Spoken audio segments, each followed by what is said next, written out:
बघा मित्रांनो, हा प्रश्न आलेला आहे TETमध्ये एका वर्षीचा प्रश्न आहे. 325चा पॉवर 8, 1251चा घन 8 अधिक 630चा घन 8. एवढं जर काढत बसलं तर मित्रांनो आपल्याला एक दिवसही पुरणार नाही.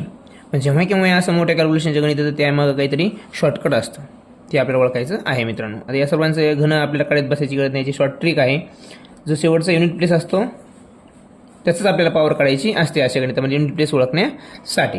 तर जे पॉवर आहे मित्रांनो, त्या पॉवरला कधी पण काय करायचं या ठिकाणी बघा, आपण एक गृहीत धरूया 5ची पॉवर 8 युनिट प्लेस काढायचं म्हणजे युनिट प्लेस गृहीत धरायचं.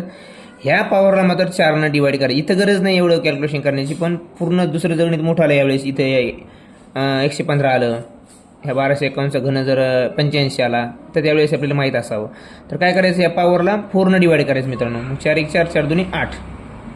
5ची पॉवर किती आली मित्रांनो या ठिकाणी? 5ची पॉवर आली 2, म्हणजे किती आलं मित्रांनो? 25 आलं उत्तर, बरोबर. आता प्लस आहे मित्रांनो, प्लस लिहूया आपण. या ठिकाणी 1ची जर किती जरी पॉवर घेतली मित्रांनो, आपण 1ची पॉवर 50 घेतली, 25 घेतली, जर 1ची पॉवर कोणती जरी घेतली तर युनिट प्लेसला काय येणार मित्रांनो? एकच येणार आहे. त्यामुळे इथं काय येणार आहे मित्रांनो? प्लस 1च येणार. इथं एकच घेऊया आपण. 1ची पॉवर इथं या ठिकाणी आपण डिवाइड करूया पूर्ण. इथं काय येईल? 2 येईल. मग 1ची पॉवर 2 म्हणजेच काय? एकच येणार आहे.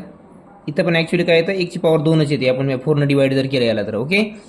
प्लस परत 0. आता 0ची पॉवर तर किती करा? 0ची पॉवर आता किती आहे? 0ची पॉवर जर 1 केली मित्रांनो, बघा या ठिकाणी काय करूया आपण? 4ने डिवाइड करूया.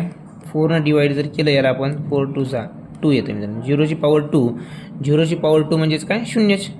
0ची किती पॉवर जर काढलेली आपल्याला काय येणार आहे? 0च येणार. त्यामुळं लक्षामध्ये तर या ठिकाणी 0 येतं मित्रांनो, बरोबर. मग युनिट प्लेसच्या सर्व अंकांची बेरीज करा. या ठिकाणी 5 + 1 + 0 = 6.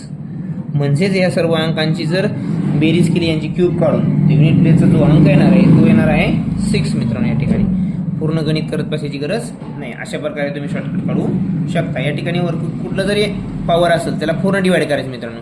4ने डिवाइड केल्यानंतर आपल्याला त्याच्यामध्ये उरतात एक बाकी उरते, 2 उरते किंवा 3 उरते.